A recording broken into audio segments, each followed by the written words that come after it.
Okay. Hey, we're here for another episode of Steph's Box.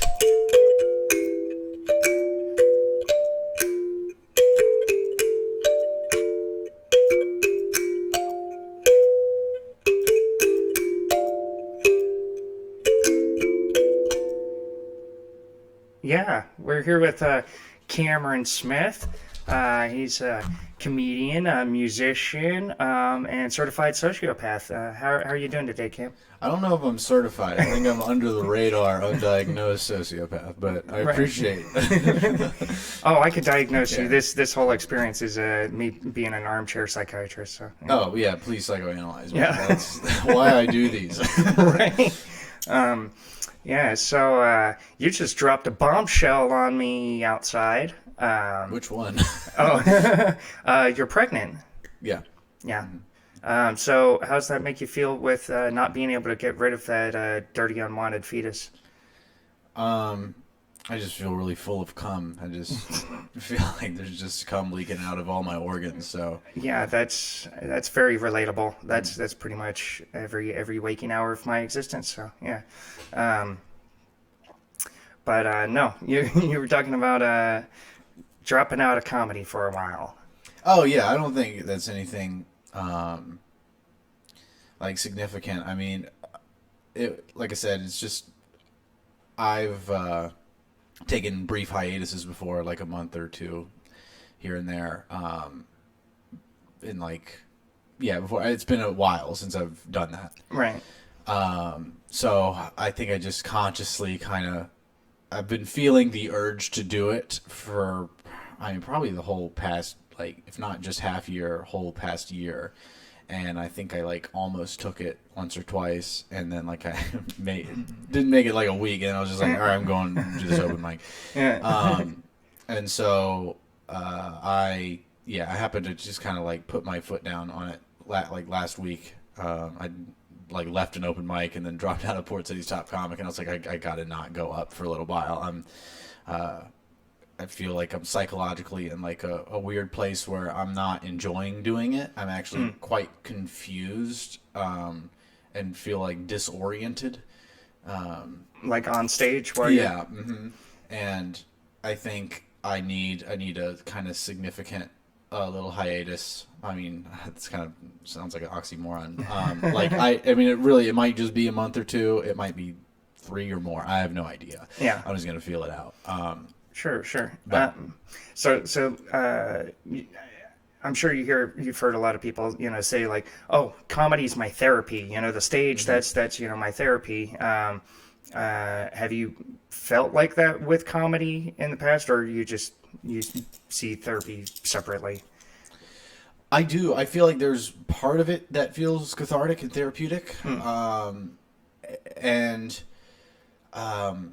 there's another part of it which totally isn't. Like, it just kind of just feels like having fun and messing around. And I mean, that in itself can be therapeutic, like just Sure. the act of laughing itself. Right. And like, having a good set, it feels amazing. That's why we and- do it, to make Right, people right. happy, right? Yeah, and having bad sets too. I mean, Yeah. they can be really kind of psychologically transformative, especially like if you just are voluntarily, not like voluntarily ruining sets, but like voluntarily going into your next set after like a really horrible set. Right. And like not letting it distract you. Yeah, or, water off a duck's back. Right, right. That's how I felt when I got booed off stage at the Apollo. Yeah. But I also do feel like regular therapy is not the same. You Right. know? Depends on your therapist, Yeah. right? Like, I think there's plenty of comics that are like, I don't need therapy. Like, I do comedy. And I was like, And no. cocaine makes all my problems go away. Yeah. And I don't know. To me, I think it's maybe just the way I think about comedy, because I feel like just plain therapy is just about getting to the truth, where comedy is like getting to the truth but finding the humor in it. Right. And it's not always about the truth too. It's like sometimes it can be things. One thing I do always say about comedy that isn't necessarily, like, funny things that aren't necessarily true. It's usually funny. Like, a thing that isn't true is usually funny because of its relationship to the truth. Right. Like, right. humor is the shadow of truth. Yeah. No, that's a good way to put it. Yeah.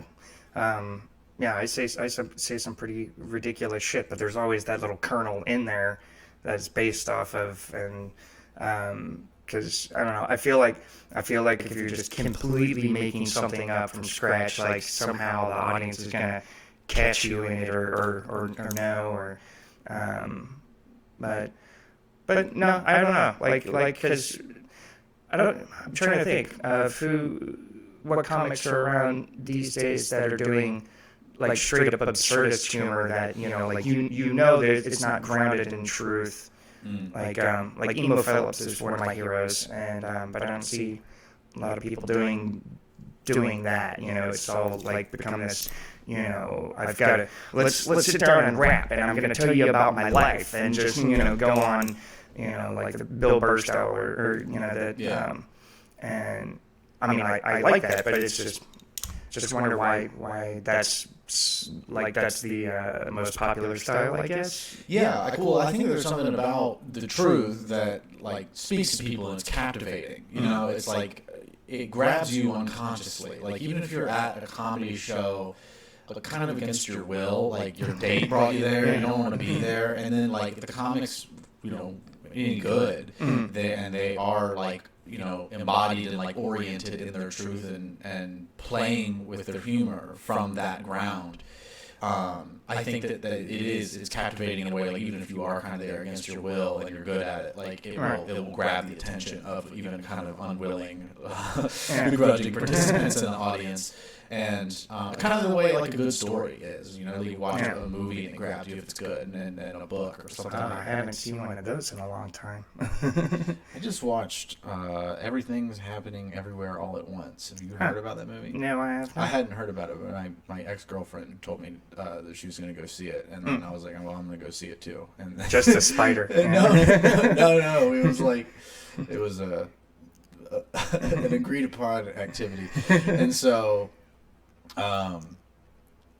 We both like went roughly at the same time, but in two different states, and and then we called each other and talked about it after. But I really enjoyed that movie. I mean, like give me the lowdown. I haven't heard a peep. It's a multiverse kind of movie, and I already like it. Yeah, but it's not like I also like the week before saw the Doctor Strange and the Multiverse of Madness, and it's not like that.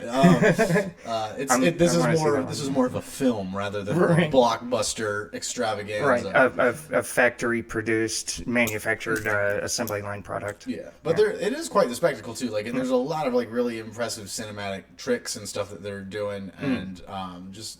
Set design and choreography and all sorts of stuff. Like who are the brains behind it? Like writer, director? I didn't go into just it with that indie.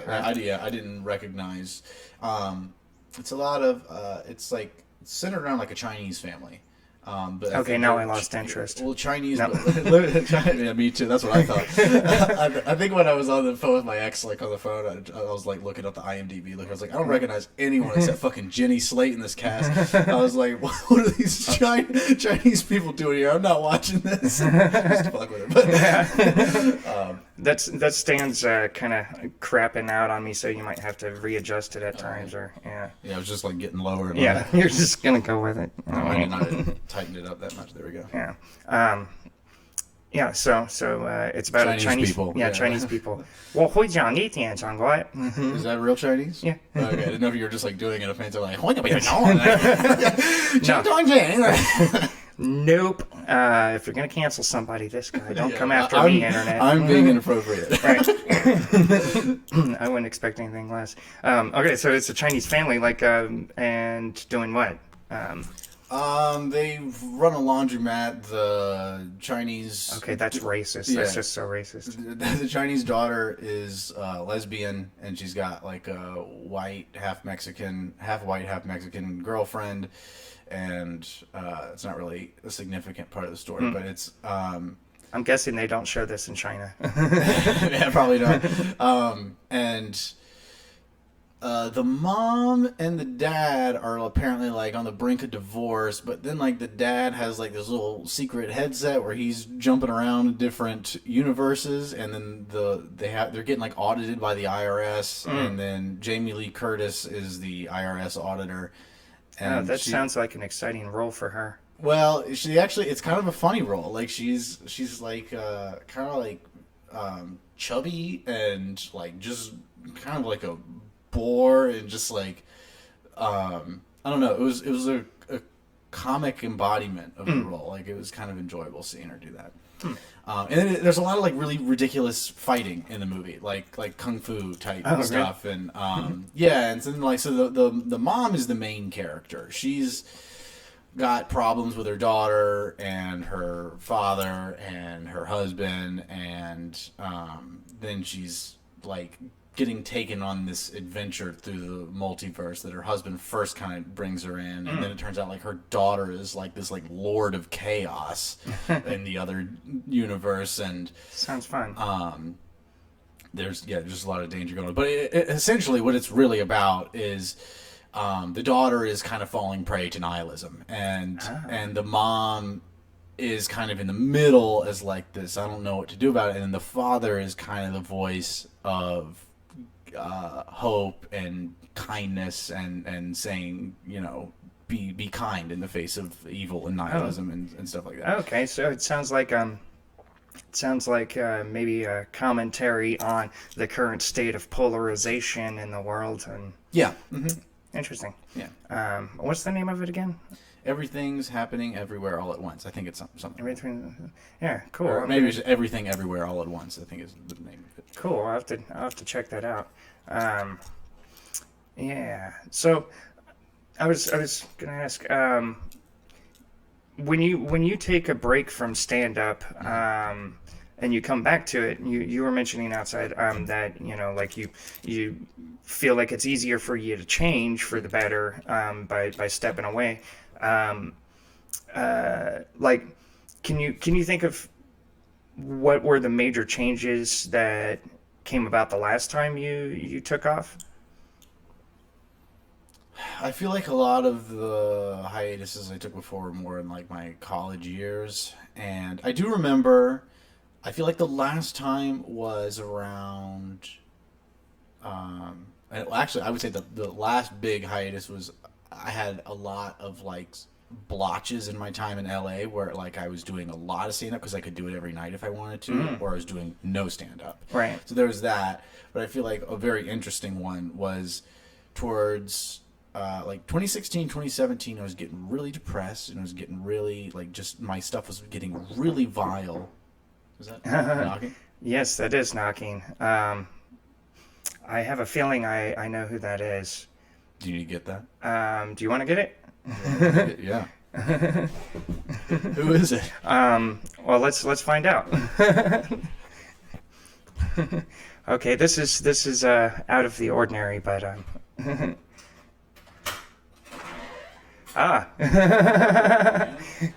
Hey. Yeah.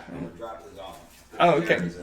Okay, cool. Brian, say come in say here real quick. say hi to everybody, Brian. Where am I at? Hold on. This is my brother in Christ. Yep. Brian Granger. Give him an I'm Brian Granger. I'm Brian Granger. Cool. Thank you very much. And Edit that part out. oh yeah. I'll blur your face and like drop your voice and everything. Yeah. Have fun. All right. Thanks, man. Have a good one.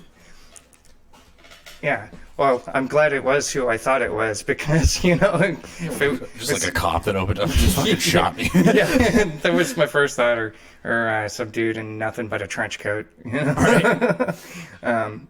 Yeah. Okay. So where were we? Yeah. College. Yeah, getting really like I don't know. My stuff was just getting really dark and without like any sort of alleviating element. Like I think I was just really digging into the darkness. Right. And then I started meditating towards like the end of 2017, and I also started focusing. Like I would take little breaks to focus on the movie I was making. I was making like a 5-hour movie. Oh, it took shit. me like a year and a half to make, but I didn't. I did stand up during it, but like sometimes. So I was, you made a 5-hour movie. yeah, it's called Dako Natao. I have Blu-rays of it. I think it's on YouTube too. Oh, it's- Darko Natal. Yeah, it's like kind of an avant-garde artsy film. but it's also like got a weird dark humor to it too. Interesting. And a lot of comedians from around here are in it. Oh, hell yeah. Mm-hmm. I will have to give that a... Yeah, I'll have to check that out. The only thing I've seen you in is that hashtag dating no filter. Which, It's very different from that. Yeah. That's your only TV credit. So, and what I noticed too, when I really feel like this is an effective meditation, and then taking little breaks alongside it. But I felt like my stuff remained just as dark, but then there was this like bot or like ground or like heart to it that came up that like made everything silly and okay. Right. So it was like I was taking the darkness too far, where I was like losing people at a certain point. Because like the darkness appeals to people to some degree, but then you go too dark and you lose most people. Right. And there's still going to be those fucking freaks that come to you after the show. Like, I love it when you just talk about how Sandy Hook was right. Like, just like, I know I'm kidding, right? Yeah. Like, whoa there. Yeah. But then, like, again, like, keeping the content just as dark and fucked up, but then having, like, I don't know, this emotion behind it, whereas, like, I'm having fun in the darkness, and I love it. Right. And, that shined through, and I got the audience more on my side with that kind of thing. Yeah, that's the key. You know, like, I mean, you can essentially get away with anything just so long as you've got that teaspoon of sugar with the medicine, because, you know, otherwise you're pre-famous Bill Hicks, just like going on hammered rants and screaming at the audience. You know? Yeah. And then the LA break too. Like, I think I left for LA doing the kind of stuff that I was doing back then, like that, you know, combining the light with the dark and just kind of goofing off. And I mostly wasn't thinking of complicated jokes. I was just like taking funny, weird, dark thoughts and trying to goof on them. Right. And I would just mostly having fun with that. But then I think when I came back from LA, I had more of like a seriousness about the craft of like crafting a more complicated joke. Sure. And also a concern of like, you know, there was this pressure building up of you know, just fellow comics and bookers and club owners. Oh, in LA? Yeah, being like, we can't book you. No, not even in LA. I'm saying about locally. And being like, you know, we love you, we want to book you, but we can't because you're such a wild card. You know? Right. And so, like, knowing that, like, man, if I could bring some sort of, like, consistency to it, maybe, like, prove myself a little bit more to the local scene, like, maybe that'll change. And then I think I kind of got, like, when I started doing comedy in COVID, like, early COVID, first year of COVID, I was one of the small group of comedians around here that was willing to do it immediately. I think I got back to it in August 2020. Yeah, I think I was doing it in like April. Yeah. You know, like a month or something. Right. And so yeah, like I was part of this like smaller group of local comedians that were like, I don't give a fuck if I die or kill people. Like I want to do comedy right now. And so and I think I was booked, one, because I was one of the few doing it. Yeah. But also, and then I feel like when more people were coming out, I think there were like a good portion of people that did recognize, oh wow, he's actually like really reeled it in and like gotten more consistent and that kind of thing. And like, yeah, maintain the integrity of what he does, but also making it more like I could book him and feel safe, somewhat safer. Yeah. Not safe, but safer. Right. And there's also plenty of people that didn't either. Like they still think the same thing. Like I'm the same guy when I'm 17. You know, like, he's just intentionally fucking making people walk around. Right. Yeah. Yeah. I kind of had a different perception of you the first time I saw you. Which I think it was like 2020. You walked me, but it wasn't it wasn't even like that. It was a bad joke or that, you know, it was like, it was just, you know, you said something about trans people. I don't even remember the context. And it was just like, I've just heard enough of it. Like, I just don't want to hear your opinion about it. So, but I don't even think it was part of a joke. I think you were just like riffing and like throwing shit out. Like, I wish I could remember. I feel like it has to be the trans salmon bones joke. That has to be what it was, because I feel like I don't really riff over that. Oh, okay. Yeah. That's interesting. I didn't know that about you. I mean, I know you write, like, because, Well, I don't write down verbatim, but like Right. I think it out. And like I do play around sometimes without thinking about it on stage, but I think when it comes to like dropping a taboo subject, Yeah. you know, if I'm going to dive into it, it's most likely going to have premeditated thought prior. Right. It's Right. it's a good idea. Yeah, but also like it's like maybe I mean, and also I try to deliver it in a way that makes it seem like I'm riffing because that's part of the art of the performance. Sure. Is to make people think that you're just thinking it up. Right, Yeah. right then. And a lot of times when I've been repeating jokes more so because I used to barely ever repeat stuff. Like every open mic I'd do something brand new, and maybe if I got booked on a showcase, I'd take some jokes that I knew worked and I'd do those. Right. But That sounds exhausting. well, I mean, yeah, to some degree it is, and to another degree, I feel like it has doing that has one cost me the issue we're talking about, where Right. people think consider me a wild card, and Right. I'm inconsistent. So it's cost me that, but I think at the same time, it's made me generally stronger as a comedian.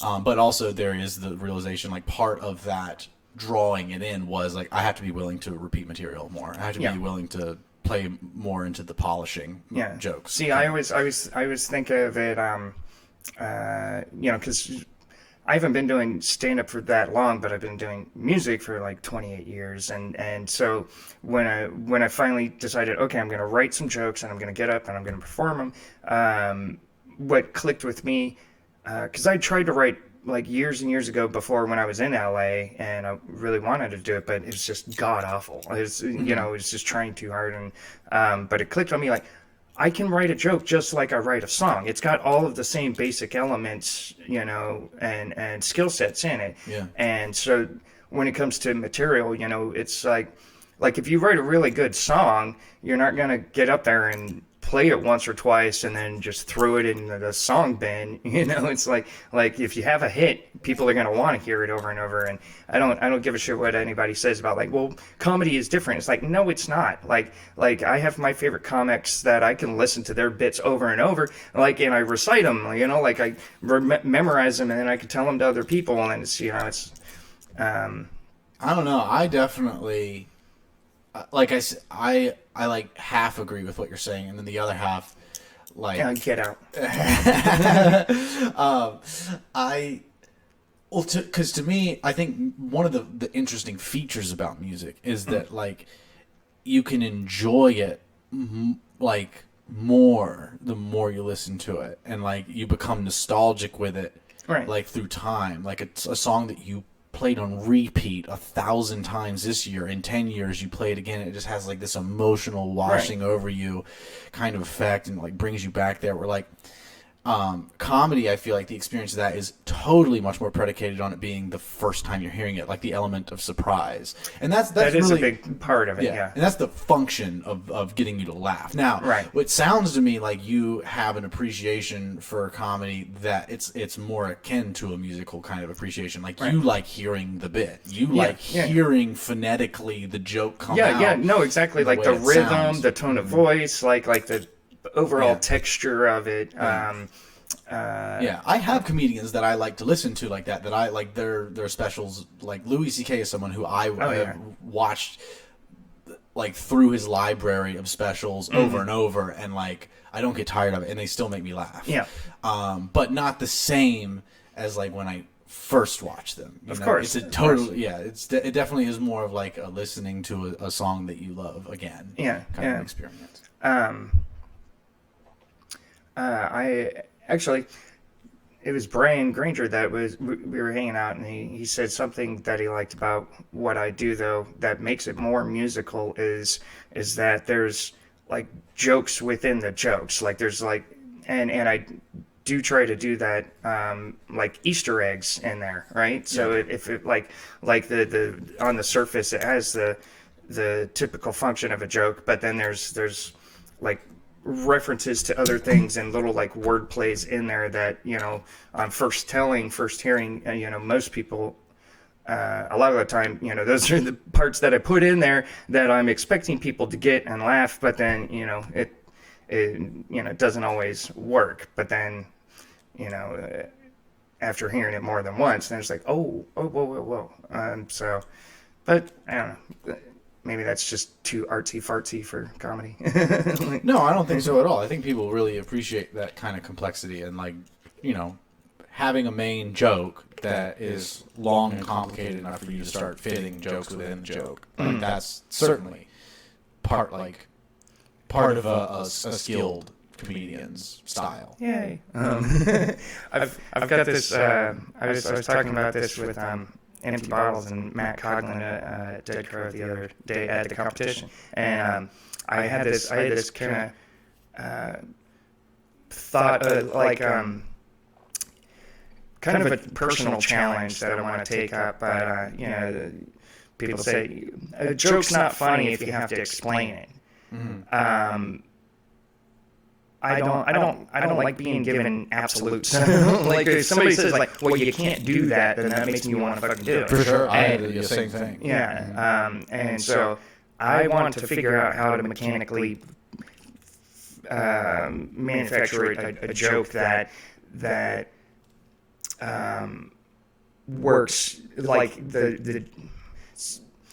the joke is that you're pulling it apart, but by doing so, I'm kind of inspired by like Penn and Teller, how they they'll do a magic trick, and it's like, oh, that's great, and then they'll redo the same magic trick with everything's in transparent plastic and show you step by step, and the trick where they're telling you how to do the trick is actually even more impressive and entertaining than the original trick, and so. And I'm probably going to get pissed off if somebody hears this and takes my idea and does it better. But I don't care. Yeah, I think, you're describing like meta humor, like where you do a joke and it does a thing and then you start pulling it apart in the set, and then that pulling it apart is also another joke, but it's a joke about the construction of the joke. So that's where you get in this meta territory. Right. Yeah. I just always think Facebook whenever I hear that. Oh, yeah. No. Yeah, I'm talking about Facebook humor here. Right. Yeah, I think an example of someone I watched recently, like Dimitri Martin has a new special on Netflix, and he's very much. I haven't heard his name in a while. Yeah. I hadn't either. It just suddenly popped up a new special. Like, I'll check it out, and then he's quite like into the meta humor, where like he'll do some jokes, and then he'll start like talking about the jokes themselves, right? Making jokes about the jokes he just made. Yeah, I think comedians do that all the time. Okay, well then I'm just a moron. I'm like, that's like the bane of my existence. Like, I got this great idea. Not all and it's comedians like, do it, but it's definitely a tool. Like, that's certainly. Look at this thing I invented, and it's like, that's a coffee mug. Like that's been around for since. I know, I didn't want to break your heart. Like, nobody take my fucking idea. Yeah. No, I don't watch any more stand up. Right, just no. Yeah. Yeah, I have a tendency to like overcomplicate things in my head, and so it seems more than what it is, at first glance. But yeah, now that you mention it, very obvious, and I feel very stupid. Oh, no, you shouldn't. Yeah. And that's the thing too, that like it's a lesson I feel like I constantly learn, because I'm an overthinker too, and a lot of times I learn like, man, I'm thinking that there's some merit to trying to intellectualize humor and process and things like that, but also there is a degree to doing it or hyper focusing on it, which is counterintuitive to humor and comedy itself. Like there is some truth to that element. You dissect the frog, like. Actually, I can't remember the analogy, but it's something about like dissecting humor is a lot like dissecting a frog. Sure, you can find some interesting stuff in there, but once you do it, it's dead. And that is kind of the thing. It's like but I think what people are saying by the explaining the joke, they're talking about that. They're talking about like if you do a joke and people don't laugh at it, and then like a defense mechanism is to explain the joke to the audience, but like sincerely and not in like a well-crafted meta humor kind of way. Right. That I think is what people are talking about. Like, you shouldn't have to explain jokes. That's the part of the plan though is to make a bad joke good through the process of explanation. Right. But also I think that and I've seen that used two, where meta humor, like people do a joke and then it doesn't go well, and then they have a well-crafted meta response to it, which then wins the audience back. But I'm talking about like trying out a joke doesn't work, and then like an impromptu trying to explain to the audience why the joke was funny, and then you do it in a way that is serious and not funny. Yeah. And so, but I'm saying the artful way is it's like a tried and true thing where it's like you do a joke and maybe it works, maybe it doesn't, but you get a laugh or you don't, and then you have that well-crafted meta response to it. Sure. That certainly works. Yeah. Yeah, I'm one of those people that if a joke doesn't work, like, well, I don't do it on stage, but like in like casual conversation, like I know it's a dumb thing to do, but like there's some part that's like, well, maybe you can, like, if they get it, like maybe like, oh hi, oh okay, like I mean. I don't know. I have to have a lot of jokes explained to me, and then like doesn't devalue it at all, I guess. But I don't know. Yeah. So I was gonna say, how old were you when you went to LA? 23. 23. Oh, right on. And what prompted you to? You moved from Wilmington, right? Mm-hmm. Yeah. I finished college, and I had a film and creative writing degree. I thought I wanted to pursue film and also comedy and music as well, but I think mainly film. Yeah. That's the place to do it. I went out there when I was 20 from Florida, and trying to get into music mostly, but just the biz. But like, I know you've told me before, but how long were you out there for? Like 8 months. Yeah, long time. That bad? No, I mean it was. I went there with the intention of going there indefinitely. I was like, this is going to be the new place that I live. And I think just the reality that I faced there was, and I said this to my therapist today. Like, I measure my well-being by how creatively productive I am. Right. And so, same here. I got to the 8-month point, and I was, I moved there. I booked the first month at an Airbnb, and then the next 2 months at another Airbnb. And then at that second Airbnb, I arranged a working situation with the guy who owned the Airbnb. Like, I was going to work with him. He made video games, and I was going to be his media marketing director. Oh, hell yeah. And I started doing that, and we did a thing where, like, he paid me $2,000 a month on top of my rent's free.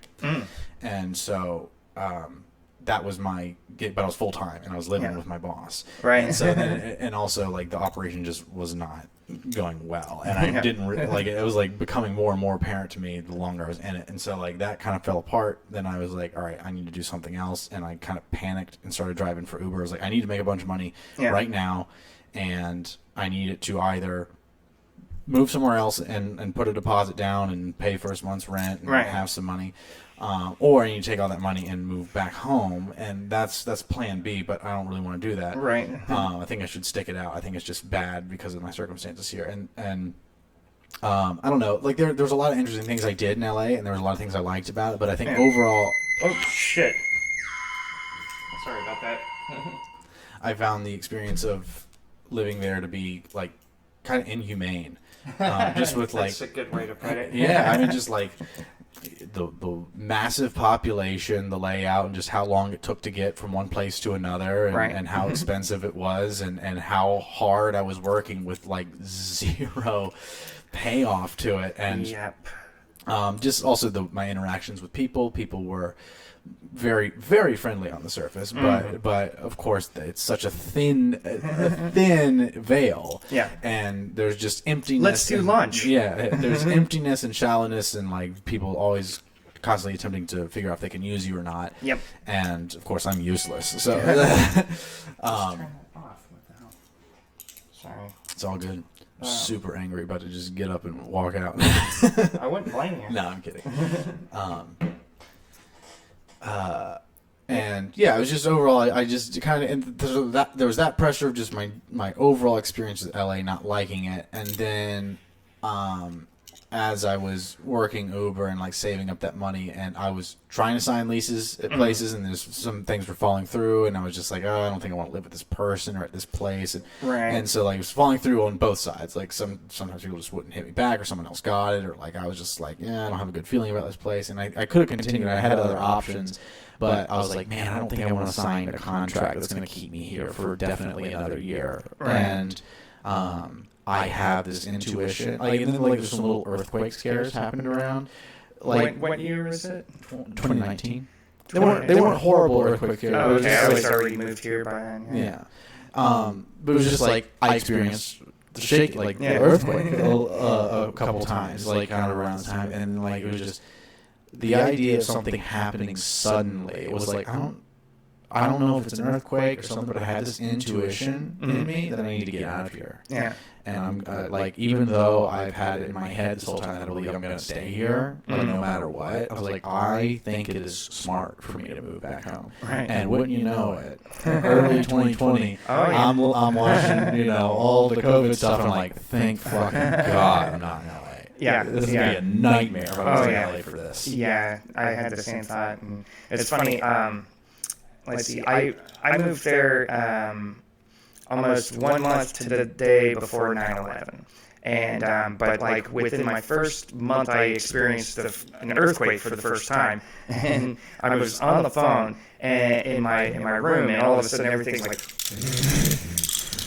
And my first thought wasn't, oh, that's an earthquake. My first thought was like, oh shit, I've snapped. This is what insanity is. I've lost my mind now, and it's just all going to unravel. And so I just dropped my phone and just like run. I don't even know where I'm running. It's just like, yeah, those.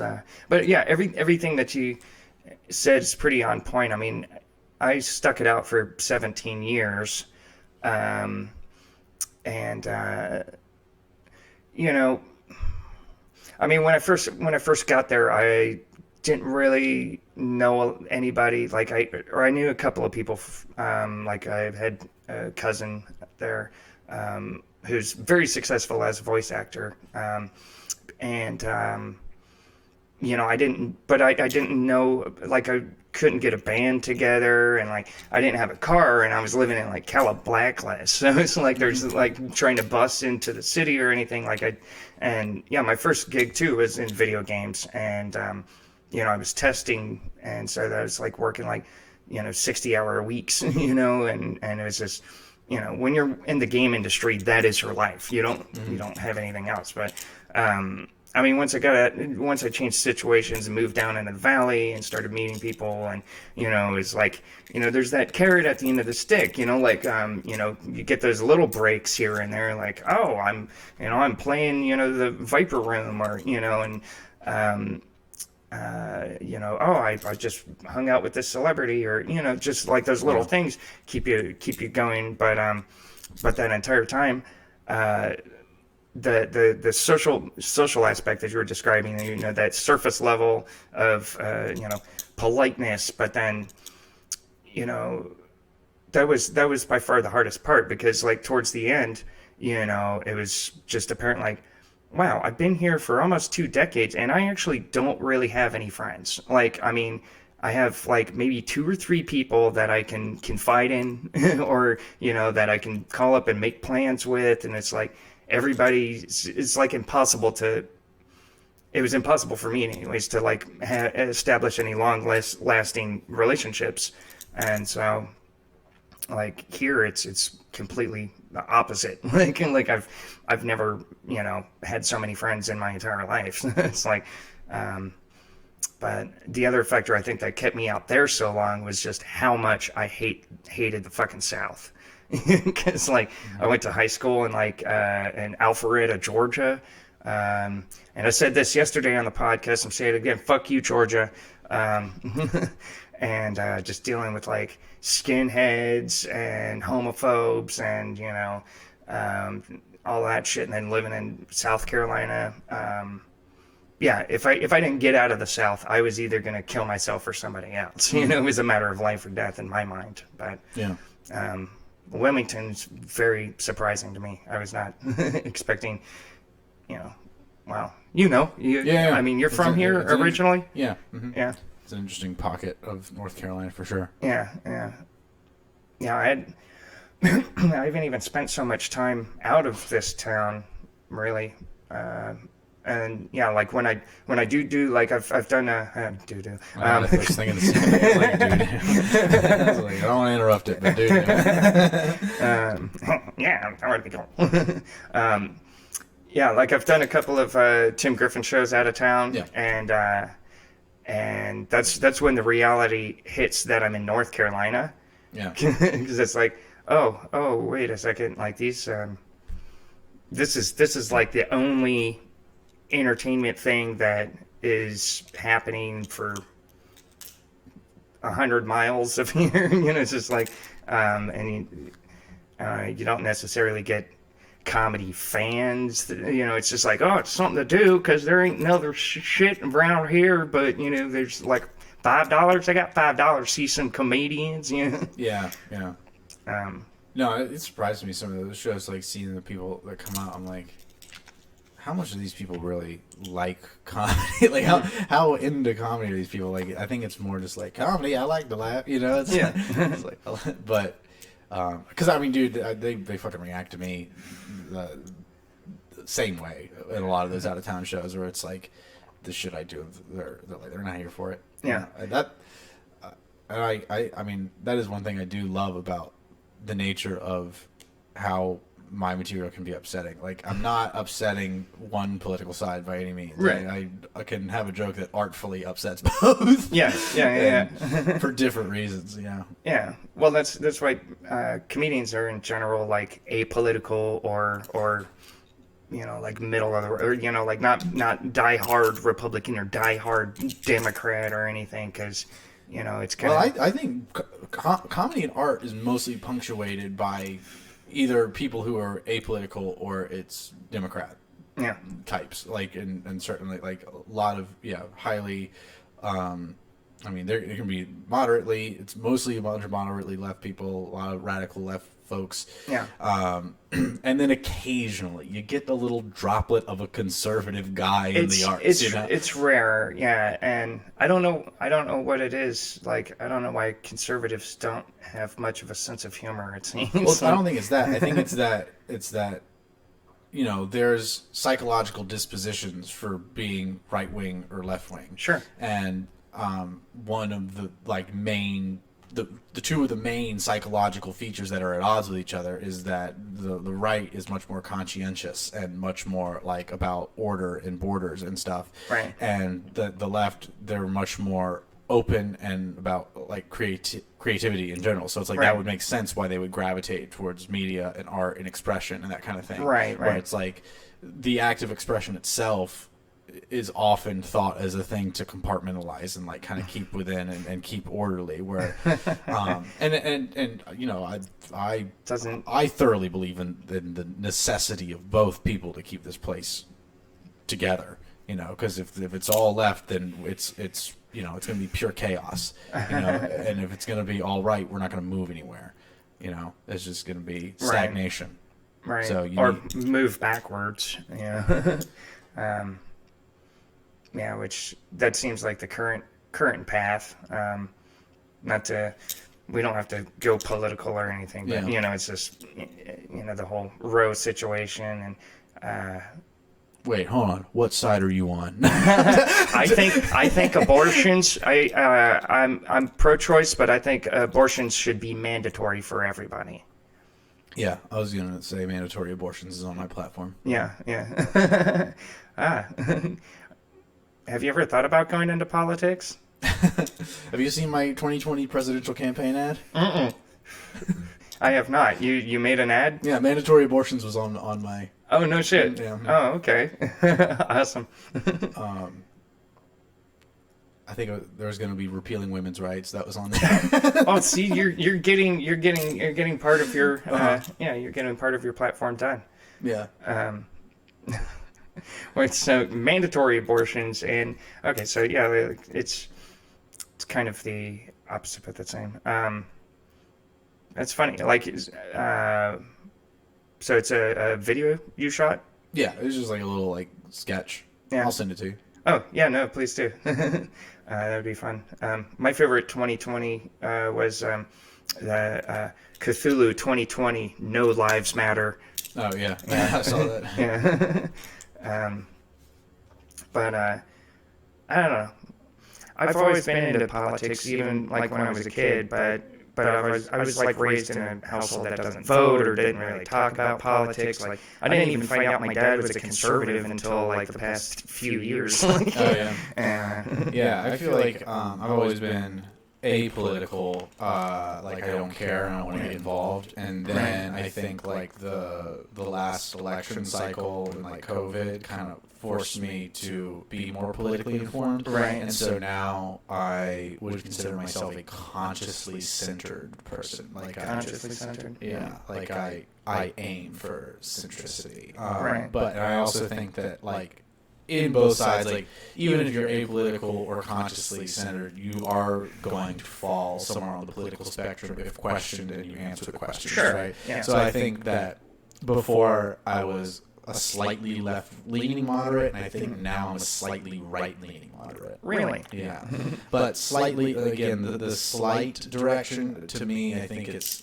I've heard this described before. I don't think my opinions have changed or anything. I think it's that the whole spectrum has shifted.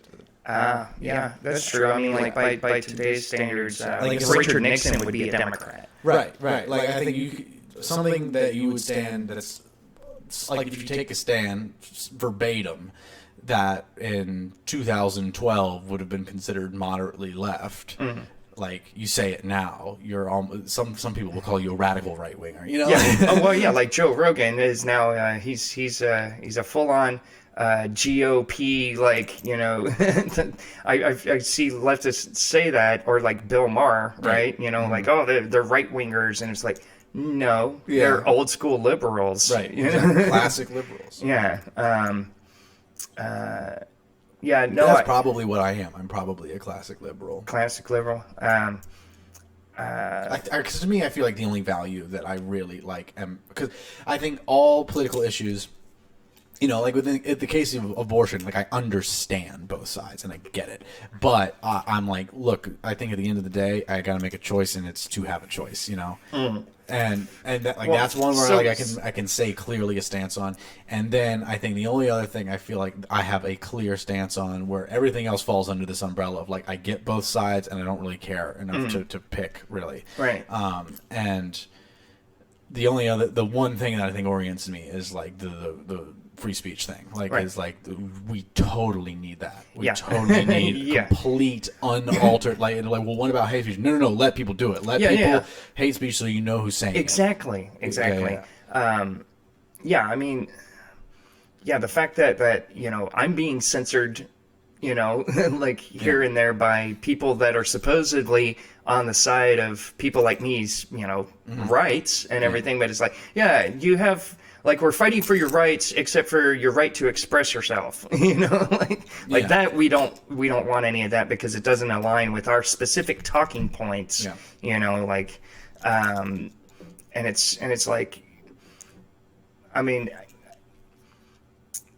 I would consider myself, I guess, social libertarian. So it's like extremes on both, but so left and right, but basically.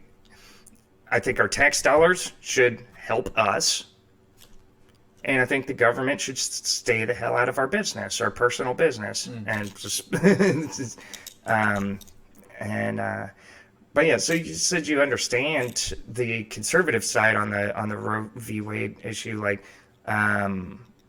what do you see on that on their side of the argument that you understand? Because I'm not sure I get it. Yeah, so have you seen Louis C.K.'s 2017 special? The one that's just called 2017? I believe so. He starts it with I think abortion, and then he just does like a whole 10-minute bit on abortion. It's on Netflix. Yeah. I'm pretty sure I have. I'm not remembering the bit, though. But the point he makes is essentially how, it describes how I feel about it almost perfectly. Right. Because he just starts it by going, saying, Abortion is exactly like taking a shit. Or it isn't. Or it isn't. Or it's murdering a baby. And then Right. it's completely murdering a whole baby. And then he's just going back and forth saying, no, or it's just taking a shit. It's Right. one of those two I things. remember, right, yeah. It's nothing else in between. It can't be anything in between. It's one of those two things. So, like, I get it. It's that there are people that are, like, to their core, believe it is murdering a baby. Right.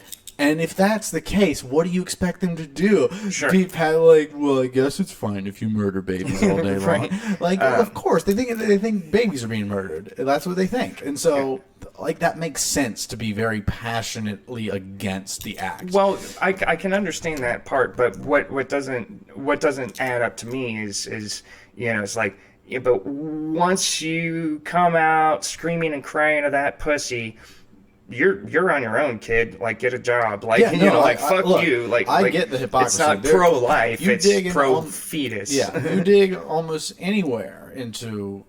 I mean, like, look, there's hypocrisy on the left side, like my body, my choice kind of thing, where it's like, but these are the same people who say you better get fucking vaccinated. You know, Right. like, Sure. It's Yeah. like, it's like okay, well, there's hypocrisy there. It's like, Yeah. you dig into any political issue, you're gonna find, or dig into any human being as an individual, there's hypocrisy. I'm sure I'm full of hypocrisy. Yeah.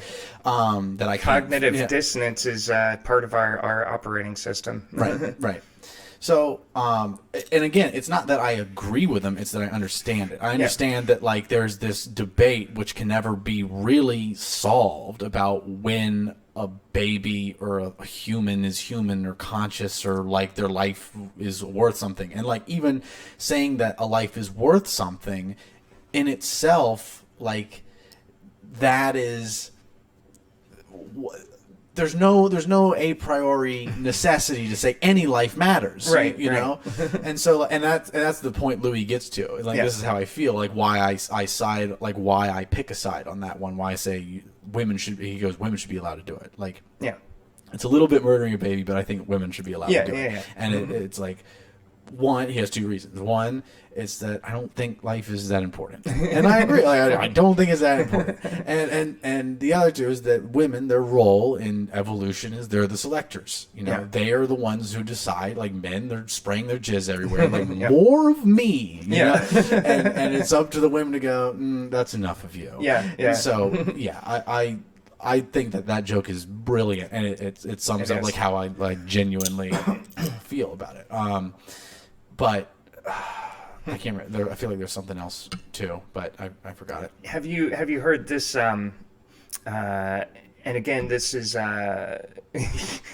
I said I was on Reddit as you were coming up, and you were like, "Oh, careful with that." I'm like, "What?" And so, but there's this. I guess you could call it a conspiracy theory, but that the whole reason for taking away this specific right from women and forcing them to have a kid, whether it's even if it's from rape or incest or any of that shit, is because our capitalist society needs more, People. worker drones, like uneducated, poor, like just cogs in the machine, like to just disenfranchise and oppress and to line the pockets of rich assholes. Yeah, so I think that's this is also part of like the deeper philosophy and view on life that differs between like people generally on the left and the right. That I think people in the I don't even want to make a generalization about left and right here, but I think that it's splitting people into two groups. There's a camp of people that are really concerned about population overgrowth, and then there's people that are concerned about population collapse. And maybe it's not about growth or collapse, but it is in fact about a capitalist kind of agenda of like we need more worker bees and that kind of thing. And I also think that there's another element to that idea of like even trying to make women have babies even in the extreme cases of something like rape. It's like I think it and this is certainly like an extreme kind of conservative view, and it even gets down into I think religiosity and that kind of thing, where it's like that societal role of women being like you or kind of this opposition to hookup culture is really what's at the base of it. It's like if you don't like don't don't be hooking up. And I'm not talking about rape in this case, obviously. It's like, don't be letting people hook up with you against your will. You know, I'm not saying that. But I'm saying, like, it is this, thing that was born of, contraception and birth control and that kind of thing, where it's like, that was an atomic bomb to the world. It was like people are now shit, they're getting out of the kitchen. Yeah. Well, no, there's suddenly no consequences to having sex, or the usual consequences aren't there anymore. And that is definitely having a child. You know, if you get pregnant, or the child dying, or you dying, or something like that. Right. And so we just went. And that's never been the case in human evolution until just the 60s. So it's like, we went balls to the wall and partied and fucked each other for those years. And then, of course, all sorts of sexual diseases developed. And then now we do have these like really complicated problems to work through. And again, there's this side where it's still balls to the wall. We should all be able to fuck each other all the time as much as we want. And no fucking repercussions. Like, no, there kind of are repercussions. And there's intangible repercussions. There's emotional and psychological repercussions. Those are the ones I find most interesting about the hookup culture, like modernly, that I feel like I have experience with people just flat out ignoring and flat out acting like don't exist. Like people act like they. People say all the time, like, "Oh yeah, I can separate my emotions from that," or let's keep this purely physical. It's like, no, you can't keep anything purely physical. You are either an actual sociopath or a liar if you think you can. Oxytocin is a hell of a drug. Like you can't just like consciously change your endocrine system, just because you're afraid of commitment. Right. And I flat out think like I have had encounters like with women who they're very attractive and they have that kind of power where they can just fuck as much as they want and they can fuck almost anybody they want the moment they want to, and they have taken that power in tandem with the security of sexual contraception and that kind of thing, and like knowing they could just take a plan B or go get an abortion or all these kinds of things like are at their disposal. So in their mind, there really is, they can go balls to the wall with a physical thing, and they, I think, are in a place of so much emotional chaos that they are repressing it and acting like they don't feel anything, and they are almost to the brink, if not totally, within psychosis. Like they are just actual, like if they're not sociopaths, they're psychopaths. And I feel like I have certainly experienced, I've certainly become entangled with at least one. Right. And that's interesting because,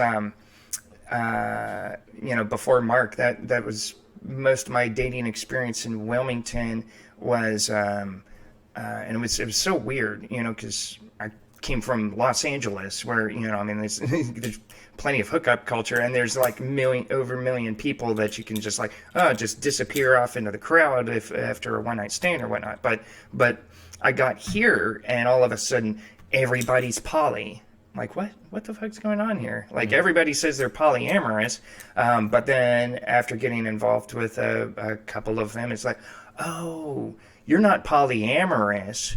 You just like to fuck whoever you want. Like the amory has nothing to do with it. You're just co-opting that terminology. Yeah, and that's another thing too I find interesting about like the sexual spectrum, like just in terms of like heterosexuality to homosexuality, and then anything in between. It's like, there certainly has to be people in there that are genuinely engaged with their emotionality and they are genuinely attracted to the opposite sex, and then those who are genuinely attracted to the same sex. Right. But I also feel like in this kind of polyamorous kind of situations, like how many of them are like broadly genuinely attracted, and how much of it is just like I don't give a shit. Like I don't give a fuck about my body, and like I just want to fucking like make it a tool to come inside or shoot come out of. It's like right. Yeah. Just it's the only way I can feel feelings anymore. I know that exists. I've seen that firsthand. I know that is the case. But as far as orientation goes, like there was a study done in the 70s. By Dr. Kinsey, who developed the Kinsey scale, which is it's a 1 to 7 scale from like complete heterosexuality to complete homosexuality, and out of all of the tests ever done on the subject, something like 95% of the population falls somewhere in between. It's exceedingly rare that someone is one or the other. It's exceedingly rare that someone is one or the other. Yeah, completely straight or completely gay. Oh, okay. Yeah. Yeah. Yeah. So how do they measure that? Well, I feel like this has to be some sort of like questionnaire. Well, I mean, there's that, but there's also been experiments done, with like, put a little device on your junk and then show like, stimulating imagery from that's heterosexual or homosexual, and they can read your stimulation from your physiological responses, i.e. your boner or half chub or whatnot. So, yeah. Okay. It's interesting. Yeah. So everybody's somewhere on the spectrum, and I think that's why certain people get so pissed off at trans people, because they're like, well, no, I'm straight, I only get with the opposite sex, and but it's like somebody that's more like in between, or it's like, well, no, they're tricking my boner, and I don't like that, because I'm not that way. But it's like, well, your body, it's like. It doesn't. Your body's not lying to you, but so you have to overreact and lie to yourself on top of it. Well, that is the essence of that joke that I do. Is really? It's totally it's like that, because it's I start it with how in like 2015 when Caitlyn Jenner was like a big talking point, like it kind of made the trans fuck thing. Caitlyn Jenner, fuck you, Caitlyn Jenner. I get it, but I'm just using that as like a talking point, as like it made the conversation about the way we look at or treat trans people like like huge countrywide front of the face discussed issue. Right. And I was talking about how like back then, like it was like they're saying, they're trans people, they're people, you better treat them like people, all right? And I was like, yeah, I can get on board with that, like talking about how politically, like, I try to be as progressive as I can, and it's like, but then they took it a step too far, like, also, if you're a straight man, you like having sex with women, and you want to have sex with a trans woman, then you're a fucking transphobe, buddy. And I was like, all right, hold on, give me a few years to come around. Yeah. And so then it's like, all right, so it's been a few years, and I've come around, I have a new policy on having sex with trans folks, and you want to hear it. And so it's what you're touching on here. It's like, if I can tell from looking at you that you were a guy, I'm not gonna I can't do it. I can't, because I on this spectrum thing, like fall too far into like I'm not, if you hook me up to the machine and I'm not gonna chop, I'm sorry, but I can't get it up for you. Right. It's the joke. So and then there's much more to it, but yeah, and that's and that was kind of me trying to take the subject. If it's a taboo subject, how can I approach it honestly? Yeah. And it really is like, because I've been on Tinder before, and I've seen like trans people on there that do like look convincing to me, where I'm like, yep, this is sexually stimulating, even though I know, Right. Yeah, I don't think I heard that. I think I've heard you tell that joke at a different time, but yeah, that whole you're a transphobe if you don't sleep with trans women, and you're straight, that's bullshit. That's and it's certainly not supposed to be a journalist. This is what everyone thinks, but there is that dialogue out there. There is, and just like there's the gay guys who fetishize hooking up with a straight man. It's like that's that, and most gay men, say like, oh, yeah, those guys fucking suck. They ruin it for the rest of us because they're the creepy, have to they're basically committing sexual assault on some unsuspecting dude in a bar. He's like, no, I'm not interested. Like I'm straight. And it's like, oh well, here, have some more of this drink. Maybe I could change your mind. It's like, no, I'm straight. And like, oh well, maybe you just haven't had if you'd like your dick sucked by a guy, because we do it better. And it's like, no, I'm and like just. I've seen it before, and it's like really pathetic and sad, and B, it's like it's gross. It's like, I mean, it is like it's just a gross overstep of anybody's boundaries. Like if, I mean, it's like some Harvey Weinstein style shit, but it's like, well, you can't get mad at me because I'm gay, or like you're a homophobe if you yeah. People that are taking don't let me suck your dick, right. Preying on the socio-political guilt to get laid. Right. Like or one of the subreddits I'm on is like creepy PMs. And I just saw one today where some random guy, messages a girl like, hey, would you rate my dick for me? And she's like, oh, no. And he's like, oh, I see, you're racist. Yeah, exactly. Where was I going to go with that? Damn it. Hamster cannons. Hamster cannons. Yeah, that's my new motto.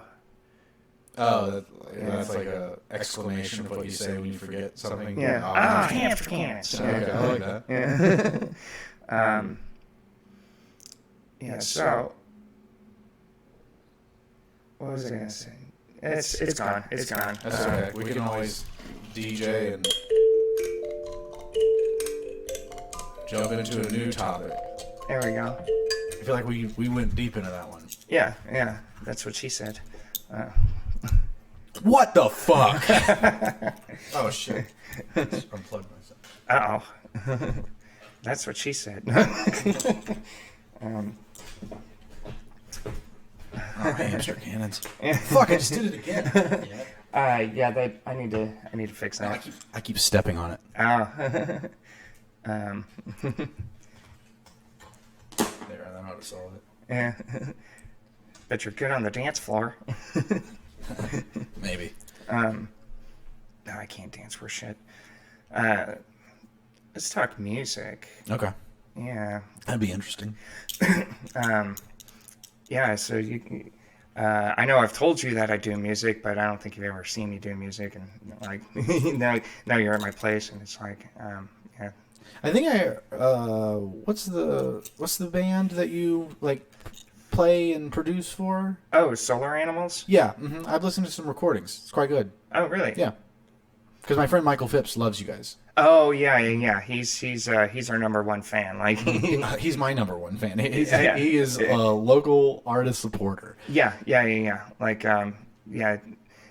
everybody needs, like, when I was trying to learn marketing to get my my solo music off the ground, and having to try and do it on the internet because I didn't have like a band that I could gig with and get visible in front of people. Which, by the way, if you're not performing, it's damn near impossible to like get anywhere with it. It's ridiculous. But one of the things was, it's not just amassing fans, right? Like if you have your Facebook page or whatever, and you've got let's say 1,500 followers. Those are just internet followers. Like the vast majority of them, like they might pick up some, like a piece of merch every now and then, or might come to a show every once in a while, or might just completely ignore you. So you can't make any predictions about the success of a product you're going to put out there based off of just those numbers. You need to keep track and cultivate your super fans. Those are the people that buy everything you put out, come to every fucking show, and those are the ones that are going to stick throughout. And like there was an exact number too. It was like once you have like 2,000 super fans, then you're made. Right. What's been your experience with that? With what part in particular?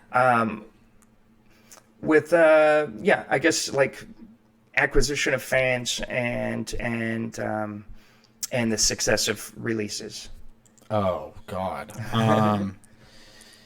I mean, I feel like my experience was I did like video sketch comedy that's the thing I've been doing the longest. Like doing short films and stuff. Like I've been doing that since I was like 11. And then around the time I was 16, I was doing a lot of like sketches on the internet, and I did a sketch where I played a rapper, Camboi Smif. Yeah, that's how that started. Yep, it was a sketch. It was a character in a sketch, and I did like a music video in there called "Dim Binary Numbers," and I just rapped in zeros and ones,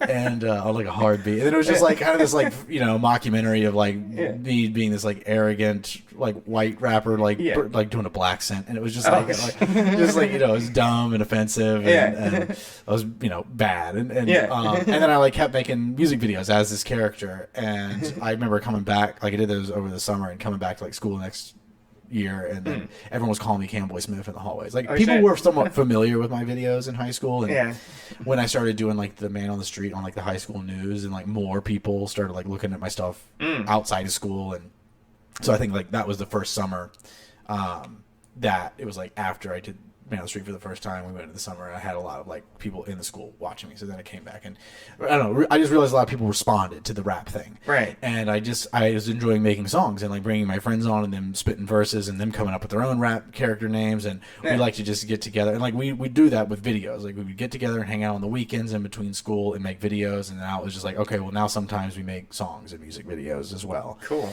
And then I think after the first album was just dog shit in terms of music, and then I think after that I just like started listening to rap more, and I had friends that were like really into the underground type stuff, and they put me onto a lot of like cool like kind of stuff around that, and I just got I got interested in listening to rap, and then rapping better, and then writing better, and I just got kind of better at mixing in a fucking video editor, and that kind of thing, and then I just kept making albums, and now it's been a thing where like how many have you done so far?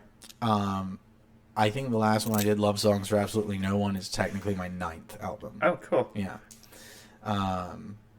But yeah, I mean to me it's still like partially a joke, but I like the character. It's a character, and but there is certainly over the years of doing it, that there has been this growing incorporation of genuineness to it. So like, although there are totally things in there still that have nothing to do with the real me, and are just projections of this character, I've certain the amount of lyrical content and expression that is now tied to genuine emotional work throughs is now much greater. Like I'd say it used to be probably like 0% of it was genuine, right? And now like 90% of it's genuine. Do you remember the lyrics for the first rap you wrote? 10010000001. Oh, okay. The one after that. So I do know that like one thing I did in my earlier years is I would take like popular beats and spit rap verses over them. Like Teach Me How to Dougie, I think was the first one. So I think Camboi in the back of the truck, like my money on fire, 'cause I don't give a fuck. With my shades on, dancing in the club. You got a short dick, it looked like a nub. I hate people without legs 'cause they can't dance. For sure, right now, I can speak France. You bitches got swag, but I got skill. I be at my grams, huffing the Benadryl. Fucking my dick with a damn power drill. My swag OxyClean. Bill. Beating homeless men with a damn payphone. I fed that stupid bitch a bowl of styrofoam. I am dead and in Nicole Smith, working in space in 2-hour shifts. Find me in Walmart fucking with the buggies. Show me your asshole, I'll teach you how to Dougie. That was great. That's fun. Okay. I need to pause for a second because I'm about to urinate all over the place. Okay. You got it. I have to do it too, but I'll just piss in my own mouth.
I mean, there's no real reason to do any drugs like all of the time.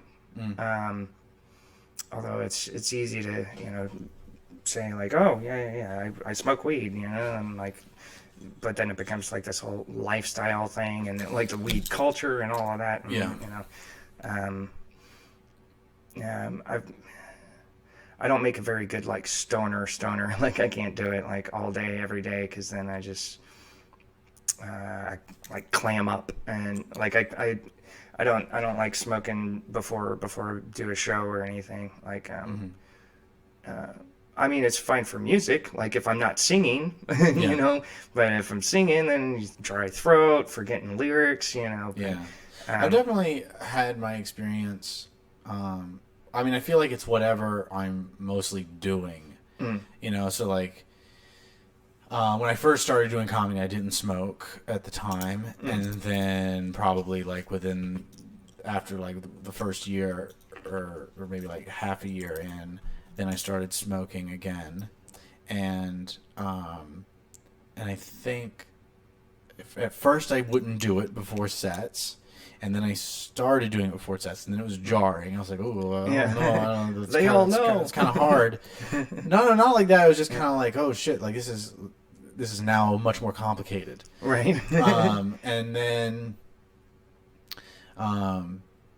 And then I think I just pushed through that discomfort. Yeah. And then I got really comfortable being high up there. And then I hit a point where I took it away. And then I was like, oh, now it's kind of hard to be loose and fun without it. And then I was like, I don't like this. So then I just pushed through that discomfort and I got used to doing it. So it's been that kind of thing where it's like whatever it is I'm mostly doing is whatever's most comfortable and easy. Makes sense. And so I think I mean, this aligns with how I feel about life in general now. It's like I would rather feel most comfortable without anything. Right. Like I don't want to develop a relationship with any of these substances, as even something as benign as caffeine. Yeah. Where it's like I don't want to have that dependency to feel normal.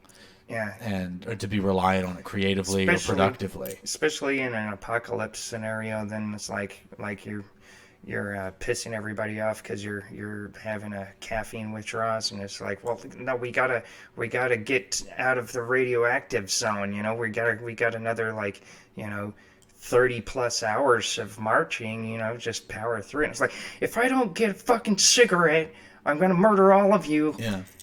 I also feel like my experience too, like obviously I've never been in like an actual apocalypse, but I feel like when things get really bad or like chaotic or just a lot of things, I can actually power through caffeine withdrawals or some sort of withdrawal like much easier because I have to deal with the thing that's in front of me. Like, right. It's not like I have the option. If I have the option to, then the caffeine withdrawals will play a role. I'm like, I'm so tired and I can't focus. But if it's like, no, you better deal with this now, or you're going to die or not have a house. And it's like, yeah, fine, I can do it. The caffeine withdrawals are nothing. Like, that's how it was with me and the alcohol, because I've been drinking almost consistently for close to 25 years,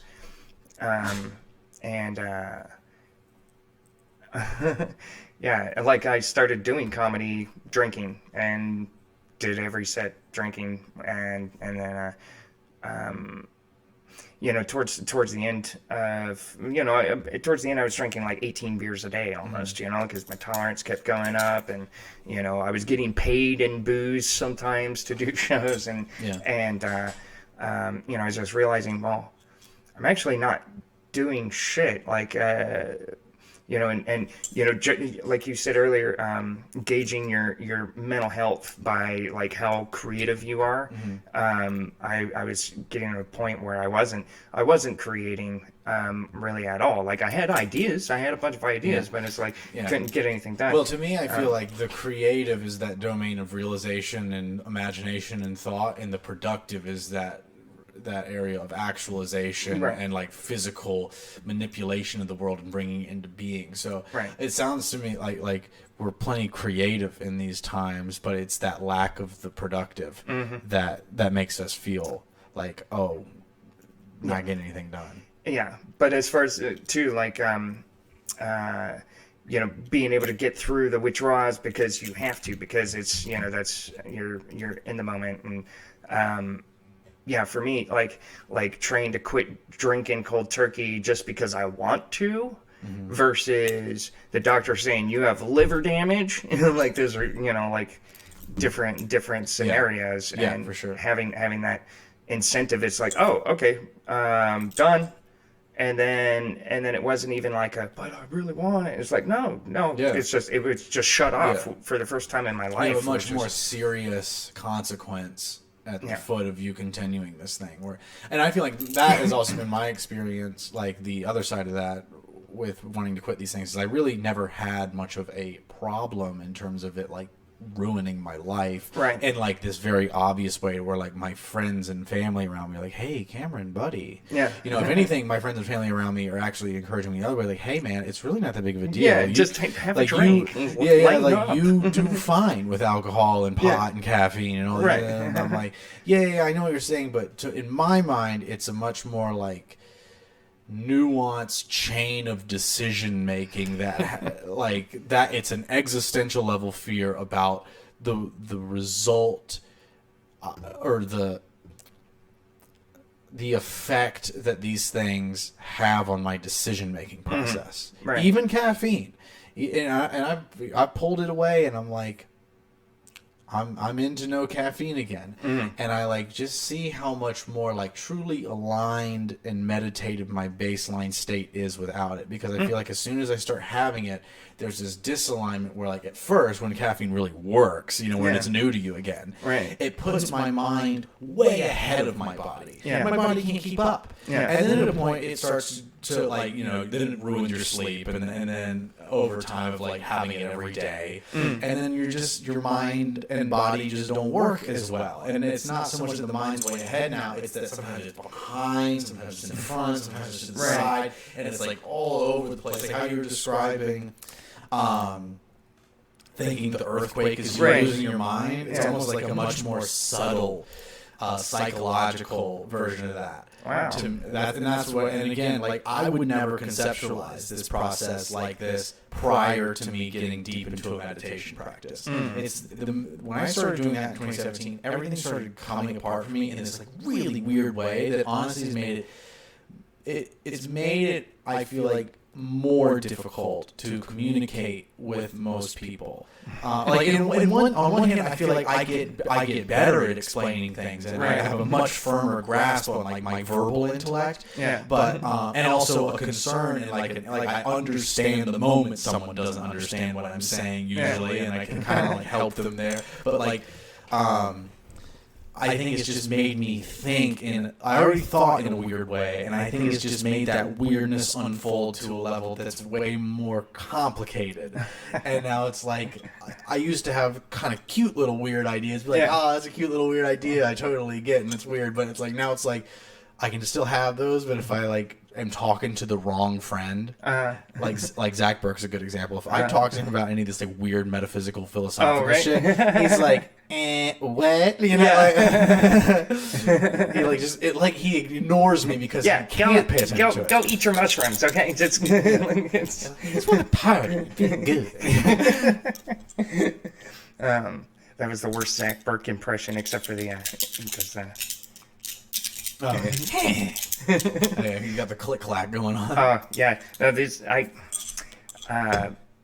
for the longest time, way longer than it was stylish, if it ever was the chains on I used to, back in high school, I used to have them like multiple chains, like down to my knee, and like just on both sides, and just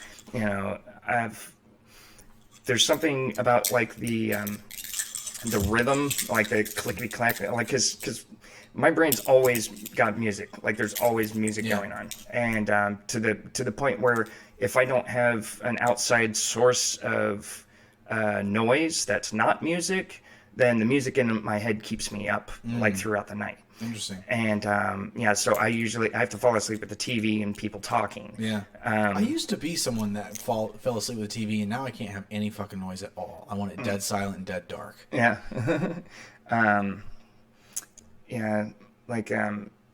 But yeah, it's there's just something soothing. It's like having a itch in your brain that, you know, it's like when I'm in public and I'm uncomfortable, I always start like tapping something, or even not uncomfortable, or I have to stop myself because I'll be standing in line somewhere, and like when I'm by myself in the house, I just beatbox like. So like the degree that you work on music, though, would you say that this is like, I mean, it's like almost like a daily engagement for you? Less so in recent years, because Like, do you have hiatuses where you don't fuck with music at all? well, yeah, like when I moved to Wilmington, because basically when I was in LA, like the last 2 years, I ended up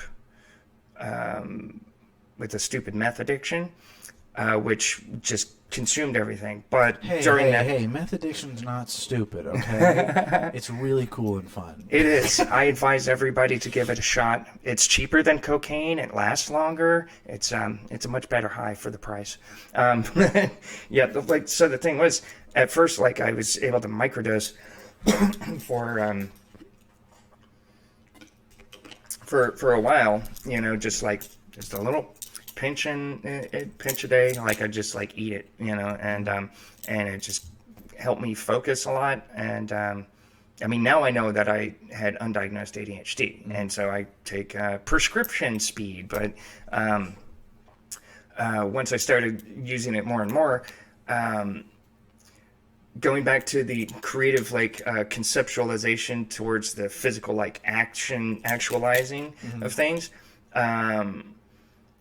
both just went into full on overdrive. And so I was just like writing like 4 songs a day. I was teaching music, and I was recording a bunch of albums at the same time, and like collaborating. Like I was just like, and I not just on music. I was making a shit ton of art, like those paintings up there on the wall. I was just doing that all the time. Then I was computer programming all the time. I was working on this like virtual reality app that simulates synesthesia, and like it was just like all of these ideas, and I was just nonstop for close to 2 years, and then until I had a full on psychotic breakdown.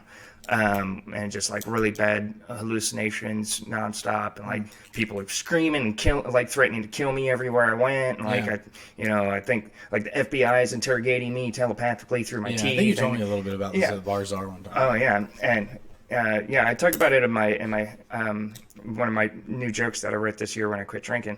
But the thing was, like, I made so much fucking music. I wrote like easily over 1,000 songs in like less than 2 years.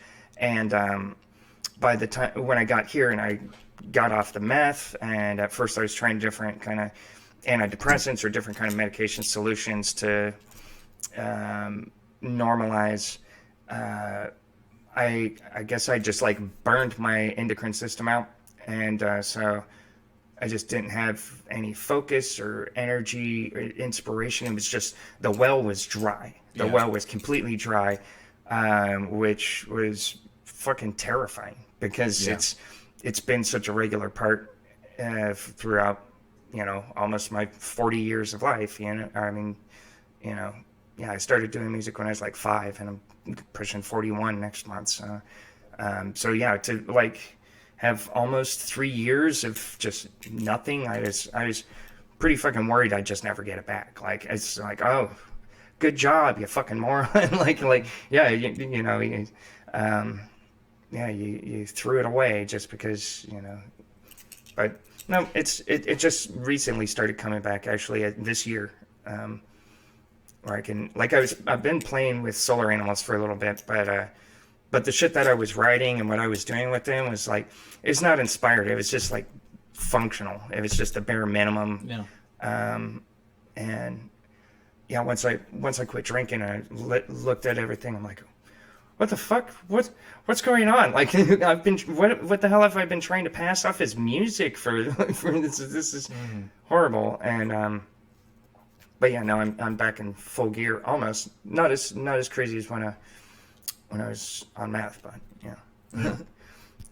Yeah, you should check out my meth album sometime. That's like my magnum opus of frenzied intent.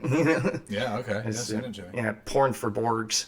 Is it like on Spotify? Or? Yeah, it's on Spotify and it's on all the things. Porn for Borgs. Yeah. Yeah, I used to like dress up as a cyborg and make these like really tripped out music videos with my phone. Like I was using you ever hear of Triller? It was sort of like an early precursor to TikTok. You know, it's like but yeah, you make videos and you could, you know, it's a lot of like hip hop songs and stuff people lip sync and dance to. But I used it for my own stuff because I had these really cool filters, but it also had like a AI editing thing. So like you just get the coverage, Yeah.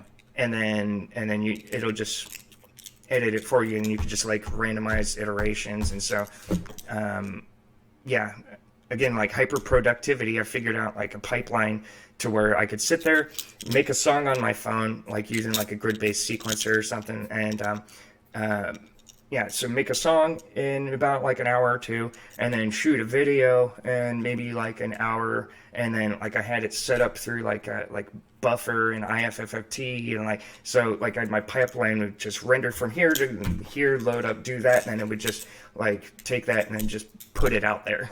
So I had like a partially automated pipeline just on my smartphone, and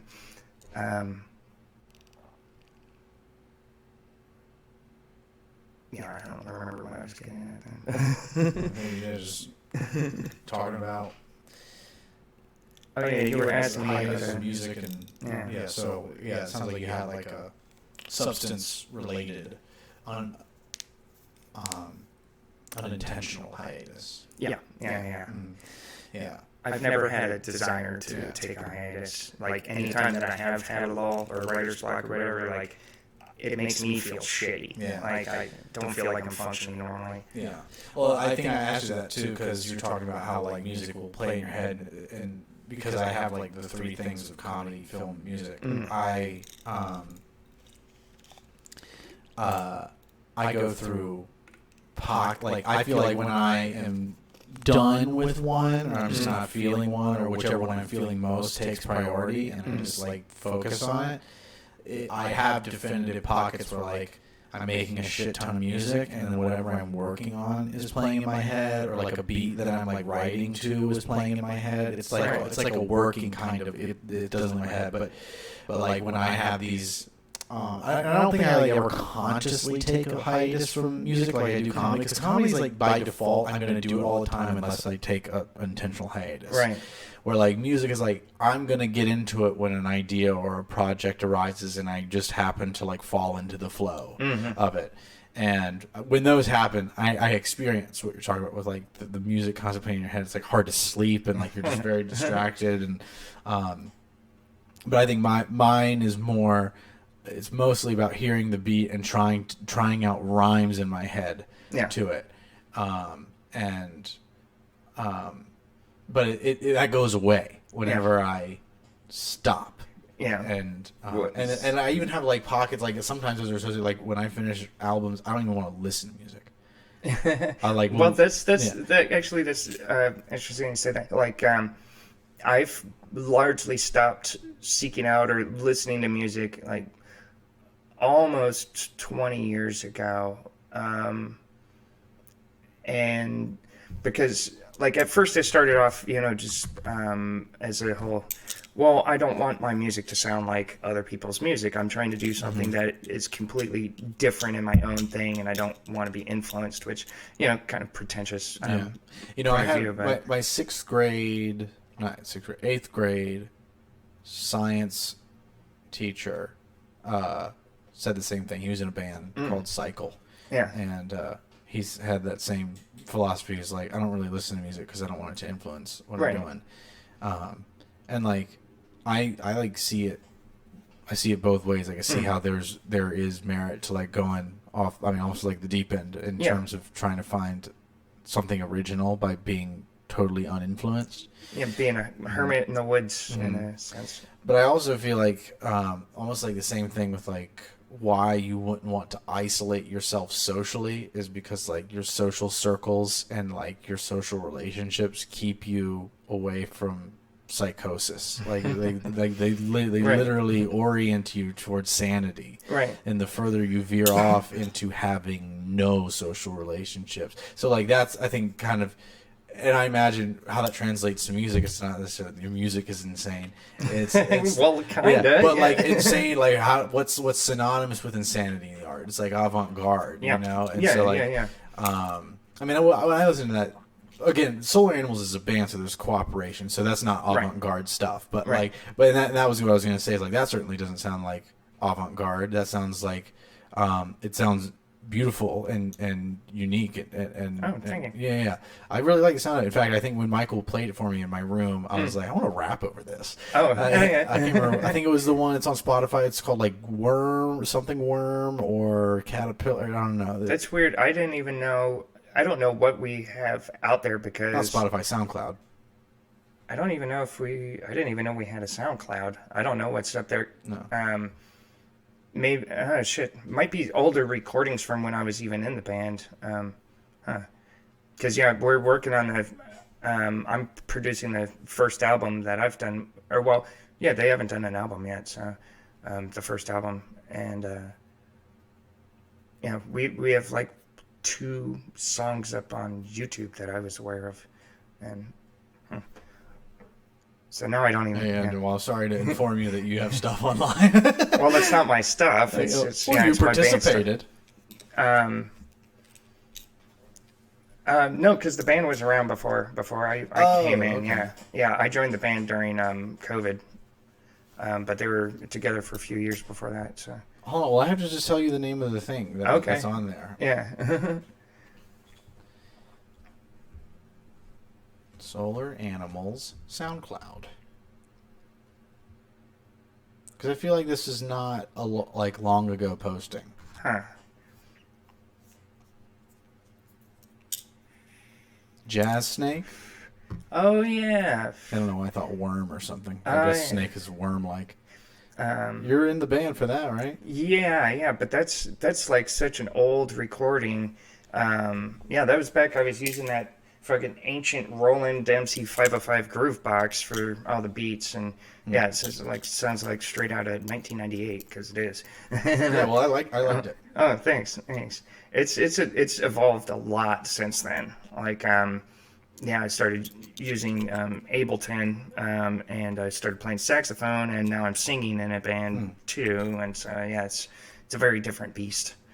Yeah, and I always wonder that too, because and I had this. I had a beef with a lot of my creative writing professors that would go on about the revision process.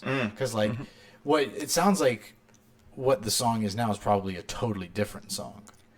That particular song is pretty similar to the original one, but the overall, everything else is really different. But, my process with the revision thing was, I think there's some things that are worth revising, right, and digging into and polishing. But I also, and I think it reflects the same way of the not repeating stand-up material a lot. Right. Is I would rather make an entirely new thing, and rather than work on the same thing and change the original thing to a point where it's a different thing entirely by the end of it. Well, to that point, when the changes in this project, the way that I've seen it, and the band in general has seen it, it's it wasn't finished. It just the actual songs were not done. They're just ideas. They're like sketches. not like comedy sketches. I mean like a drawing sketch. But see, this idea of it being done in art is certainly subjective. It's never done. It's only abandoned. Yeah. But see that right there. You saying it's never done. That is a subjective philosophy. Like that's how you look at it. Like there is a point where it's completed, and like you can play. Like again, that recording itself to me, it's like that is something that could certainly be out on its own, and people would enjoy and not be like, hey, this needs work. You know, like like you need to fix that. You know. Well, I'm not telling you what to do here by any means. I'll give you a little inside secret though. The piano work that I did towards the end of that song, completely out of key. Like, and it's like not even in the right scales. Like I had inadvertently like gotten off by like a note, and then just I was playing like half, and not close enough to like it was chromatically bad. Like just discordance and nastiness. But anyways, back to what you were saying. No, I mean I was more just again. I'm using this as like an example to have I don't know, just talk about like the subjectivity of when something's done. I mean, like obviously, I don't even know. I was gonna obviously like if you heard a recording of mine where like there's clearly spaces for verses and hooks, right, and then like you hear there is a verse and then a hook and then the rest of the beat is blank. Yeah. And you can hear in that blank beat that there's space for another verse and hook. That obviously yields a listener to go, this is incomplete. This is an incomplete recording. But like if you have an instrumental recording like that and it sounds good to people and it doesn't sound like it was recorded from, your fucking voice memos on your phone. Right. It's got like some mixing to it. Like that's what I'm saying is you could release that as its own thing, and then you could take that and change it into this entirely different beast and release it as an entirely different thing. Sure. And that's the choice to do that. Like that is the creative director of anything is to say like, are you the kind of person that lets your drafts be public and you have a massive library, or are you the kind of person that doesn't have a lot of stuff out, but when you have stuff, it was stuff that you've been working on for years? The former, definitely the former. I've got tons of albums out there with, a lot of solo material. Like I still have songs up that I did in like 1999 with a DOS program, like doing 16-bit audio and like a Tascam cassette 4-track recorder, and it's just. Yeah, it's just like a 5-song like little EP that it's still out there. Like I have multiple SoundClouds with just like fucking demos and stuff like that. I used to always be really passionate about like I would get really excited about a song and then just throw it out there. But that doesn't mean that I necessarily consider it to be finished. It's just I get excited when people get excited, and so like sharing like the developmental stages of something, and like being transparent about the progress of I know most people don't do that, but for some reason it helps motivate me, helps keep me energized and excited when people are like, oh wow, that's cool, I can't wait to hear what it sounds like a couple months from now. Then but like you were saying, like hearing a beat where there's spaces for verses and everything like that's, I'm guessing, is that what you meant by the subjective nature of it? Because I might hear that there should be vocals there, but you as the writer might have thought like, I just wanted people to focus on this verse and then just let the beat breathe for the rest of the song. Yeah, no, so that certainly is a possibility, and that's why I was trying to like lay into that example is like, no, definitely people listen to it and kind of across the board agree like this sounds like an unfinished song, because of I guess the expected patterns of like a rap song. But like instrumental music, that's where like people can't, it's hard to make a definitive claim about even as subjective as music is, like it's hard to make a definitive claim about this is finished or unfinished. Well, I will tell you that people that have been following Solar Animals, like I've never done an instrumental band, except for middle school jazz band, but and you know I've always been drawn to like most people have a natural connection to the voice. You know, that's the instrument that we're all born with, and you know that's why people pay so much attention to like the lead singer of a band, you know, and less so to, you know, the bass player or whatnot. It's you know that's the voice is the window into the band's intentions, you know. Like when you don't have those words or anything, then it's so left up to interpretation, and you know, like it's harder to connect with, like like nobody's going to go around and sing the saxophone part necessarily, or maybe like there's every once in a while those melodies, but so yeah, the people that have been following us always, like, more and more started saying, like, okay, so which one of you is going to start singing? Like, when are we going to start hearing words to it? And you know, and me and one of the other band members, like, yeah, like, can we start singing? And it's like, you know, just kind of an internal back and forth, you know, because the one person saying, well, but if we sing, you know, if somebody doesn't like the singer, the sound of their voice, they're not going to listen. Yeah, no, that is an interesting, because I've never been in that predicament of like making instrumental music and then making that bridge to putting vocals in it suddenly. Like I've always been vocally oriented, right? And I can totally imagine that they're.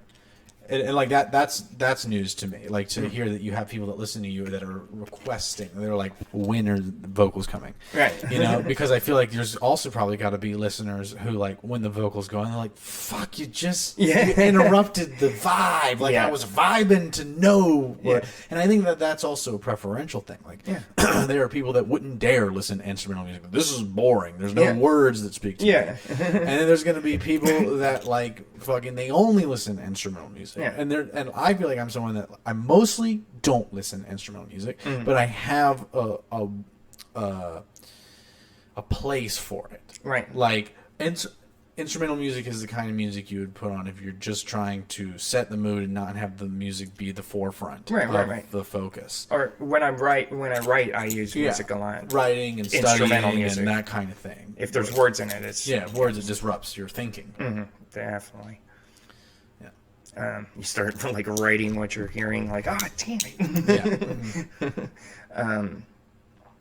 But yeah, that's the gamble, though, because the quality of a singing or speaking voice, or you know, it's one of those subjective things that. Well, I think that what matters here is it that your fans are requesting there to be vocals in it, and that's why you're doing it, or did you guys want to put vocals in it?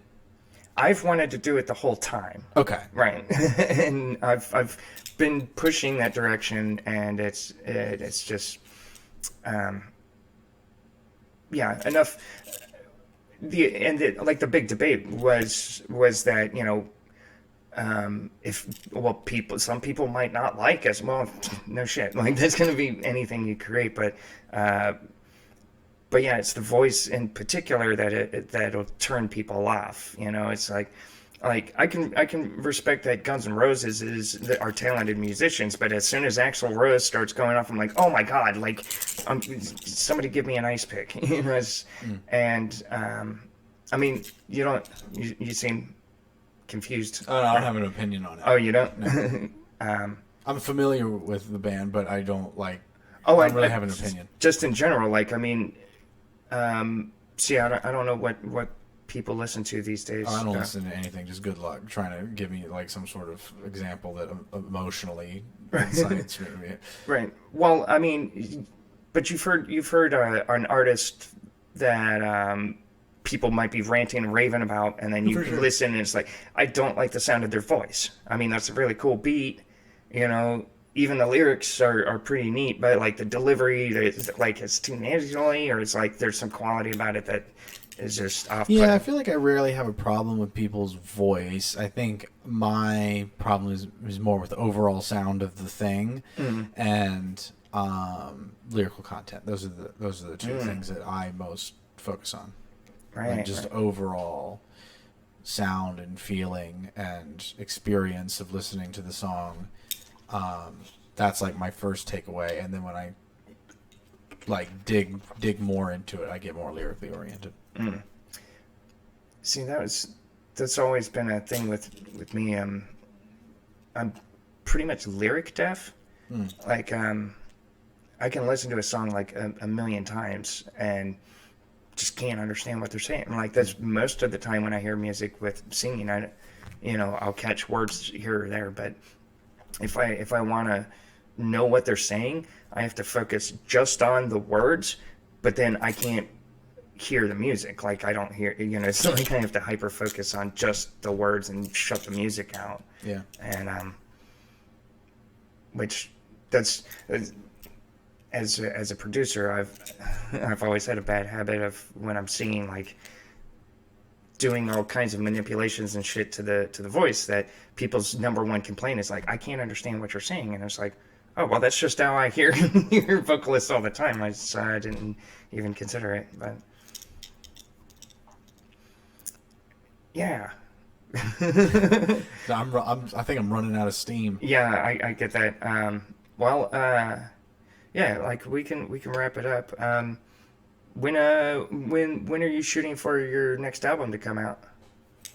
I don't have I hope or not hope. I have a feeling that I will put another one out by the end of the year. I don't know if that will be sooner rather than later. And it's also possible it doesn't happen at all. Yeah. I'm like so early in playing around with music that it's possible that I don't really get anything off the ground and I get swept up by something else instead. Right. Yeah. Right. I'm totally kind of in this place of figuring. And actually, to circle back to what we were talking about originally, like with the point of the comedy hiatus and like why I feel so disoriented is because I feel like that this base of truth in which my humor operates off of has been under digging up and uprooting and reconstruction and then re-putting back together, all while I've never really taken a creative break. And I think that lack of creative break has made it, like, when I creatively engage, I think it reinforces my old base of truth. Right. Because it's the only way I've known how to operate. Where, like, I think for me to totally withdraw from creative output for a little bit while I do something like go to therapy and let myself get comfortable in the level and kind of sobriety that I'm shooting for and that I've been shooting for, and then keep going back to old habits. Right. Should get swole. Yeah, well, I mean, I have Get swole, smash bitches, rinse, repeat. Well, I think it is kind of funny. Just in the past like year or so, from like I have made my body look better just from diet alone and doing a little bit of exercise, but not really. And I was doing a joke about it for a while about how like this whole time like me getting about like getting laid frequency. I was like, it was probably I think it was once a quarter was what my frequency was, and I was like, now I've like quadrupled that, and I was like, and I think it's just because I lost a little bit of weight, like, and like it seems to be directly correlated with me losing just a little bit of weight. This whole time I thought I just had a shitty personality. I was like, turns out I was just a little bit fat, and so then. I honestly feel like I've gotten burned out on like that kind of empty sexual pursuit in terms of getting in better shape. But I have been feeling incredible, like on doing like this fucking carnivore diet. I've been eating raw meat lately. Oh, nice. And just Yeah. And naked in a dirt pit room, just like you just no like, normal, no fully furniture, dressed. just like a just standing in my caveman kitchen fire. holding a sirloin and biting into it. But I have the urge to exercise and move around because of the kind of energy that I have at my baseline. And it's why I actually like waiting tables now. This time around, waiting tables, like I like working a double. Like I like working for 10 hours straight, running around. Oh, wow. And like even after that, I have the urge to do push-ups and pull-ups and stuff like that. Jesus. I know, and again, I'm not doing any drugs. I'm not even caffeinated, and I want to do it. It's fucking, it's crazy. Wow. But I feel like what I'm trying to do is get comfortable in like this new mode of being without creative output, and then once I've like gotten bored of this new territory, I'm going to automatically start creating things again. I just know that's the case, but I think I have to intentionally hang up the towel on creative output. Just again, maybe it's just a couple months, few months, maybe it's a whole year, or multiple years. I don't know. I have a feeling it's probably going to be something between a few months and a whole year. That's what I think. Whatever you need to fill the well back up. And I also think that there's probably going to be creative engagement while in this state, but it's consciously oriented towards this sort of rehabilitation and getting into comfort kind of phase. I do want to say, like, getting to know a little bit more about how into the film side of things, I might start pestering you with, if anything, at least some like pointers. I'm probably not a good source for that, because the way I do it is very like very far from by the books and like the proper way of doing it, and it's very much like I embrace the amateur style. Yeah, like I guess not like pointers. Well, no, like collabs or like parts, like I've got some sketches coming up that I'd like to shoot, and that's it. Like I'm definitely not like for hire. Oh, really? Yeah, and I look, and that's the thing I've had to learn over the year, because I used to offer like freelance video services to people, and I learned very quickly into that like I do not love the technical act of film. No, I'm talking about the acting part of it. Oh, yeah, totally. Okay, sorry. Do you know how many fucking times people have been like, "Hey, man, I got some ideas for some sketches. I want you to shoot for me." I'm like, no, thanks. No, I know better. Like, okay, thank God. Yeah. I was about to be like, oh God, come on, Steph, don't do this to me. Yeah, put you on the spot and like, And I was like, you're gonna have me being a dick on a podcast? I mean, you kind of got it. Can you cut that out, please? No. Nobody ever watches this far into any of my podcasts, anyways. But no. Like, that's why I was confused. I was like, wait, I was sure like you were always down to pretend to be somebody you're not, because that seems like your default. Like, I think this is one of the few, like, this was the most genuine conversation I've ever had with you. You get me sitting down on a one-on-one without the distraction of like other people around, or like I'm about to go up and do time. Right. I can have a conversation like this. But usually, if you try to talk to me at any situation where I'm like at a comedy place, I usually want to be left alone. I've noticed. And even if I know you really well and have had several conversations like this, I'm usually just like, hey, like, and I also don't want to be flat out right, like just to go to people and be like, leave me alone. You know, it's usually like I have to kind of rely on like my nonverbal cues to signal like, that's autism. Yeah. I'm not gonna get the hint. Sorry. So for any time that I've just like been an annoyance in the past, I apologize. I certainly don't hold it against you or anyone at all. People walk up, you just throat punch. But yeah, I've enjoyed this, and I figured going into this we were gonna have a good conversation. I was like, I was hoping so. Pleasantly surprised, and thank you very much for coming on. Yeah, thanks for having me. All right, hail Satan. Hail Satan.